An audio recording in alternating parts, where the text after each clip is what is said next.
ചാനലിലേക്ക് എല്ലാവർക്കും സ്വാഗതം. ഞാനിന്ന് സാമ്പാറും ദോശയുമാണ് ഉണ്ടാക്കുന്നത്.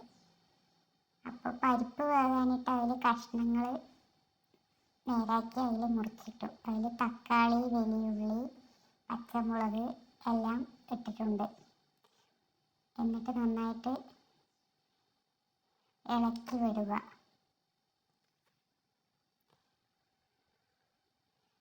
നന്നായി ഇളക്കി വിട്ടതിന് ശേഷം കുറച്ച് വെള്ളം ഒഴിക്കുക.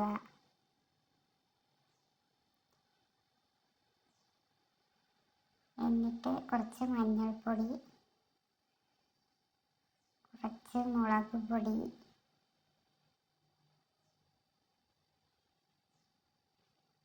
കുറച്ച് മല്ലിപ്പൊടി,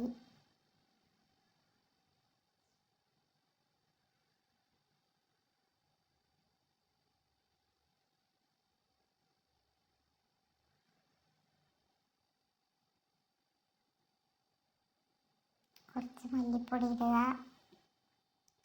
മല്ലിപ്പൊടി പാക്കറ്റ് വാങ്ങിയിട്ടുണ്ടായിരുന്നുള്ളൂ. അപ്പോൾ പൊളിച്ച് ഡപ്പയിൽ ആക്കി വെക്കാനുള്ള സമയം കിട്ടിയില്ല. പിന്നെ കുറച്ച് ഉപ്പിടും.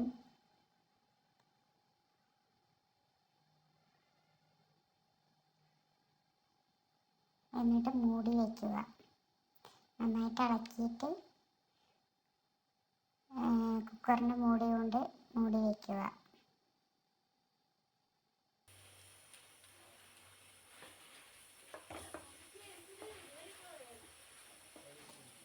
എന്നിട്ട് നമ്മൾ മൂടി വെച്ചിട്ട് അപ്പുറത്തെ ഗ്യാസിൽ ഒരു കല്ല് വെച്ചിട്ട് അതിൽ ദോശ ഉണ്ടാക്കുക. ദോശ ഉണ്ടാക്കിയിട്ട് അത് കഴിയുമ്പോഴേക്കും ദോശ ഉണ്ടാക്കുന്നതിന് മുമ്പ് നമുക്ക് തേങ്ങ വറുത്തരയ്ക്കാൻ വേണ്ടിയിട്ട് തേങ്ങ ചെറിയതും 2 ചെറിയ ഉള്ളി, പിന്നെ നല്ല ജീരകം, കായം ഒക്കെ ഇട്ടിട്ട് നന്നായിട്ട് വറുത്തെടുക്കുക. കറിവേപ്പില ഇടുക. എന്നിട്ടത് ബ്രൗൺ കളറാകുമ്പോൾ ഇറക്കി വെച്ചിട്ട് നമുക്ക് ദോശ ഉണ്ടാക്കാൻ വേണ്ടിയിട്ട് കല്ലിൽ കുറച്ച് വെള്ളം ഒഴിച്ചിട്ട് ചൂടായോന്ന് നോക്കാം. എന്നിട്ട് നമുക്ക് ദോശ ഉണ്ടാക്കാം. നമ്മൾ ചെറിയ ദോശയാണ് ഉണ്ടാക്കുന്നത്, നൈസ് ദോശയല്ല ഉണ്ടാക്കുന്നത്. അപ്പോഴേക്കും കുക്കറിൽ വിസിൽ വന്നിട്ടുണ്ടാവും. എന്നിട്ട് തുറന്ന് നോക്കുക. തുറന്ന് എല്ലാം വെന്തിട്ടുണ്ട് കഷ്ണങ്ങളൊക്കെ. അപ്പോൾ അതിലേക്ക് കുറച്ച് പുളി പൊരിഞ്ഞത് ഒഴിക്കുക. എന്നിട്ട് അതിലേക്ക് തേങ്ങ വറുത്തരച്ച് തേങ്ങ ഒഴിക്കണം. ഇളക്കി വിട്ടിട്ട് തേങ്ങ ഒഴിക്കണം. അപ്പോഴേക്കും ദോശ വെന്തു. അപ്പോൾ അത് മറിച്ചിട്ടു.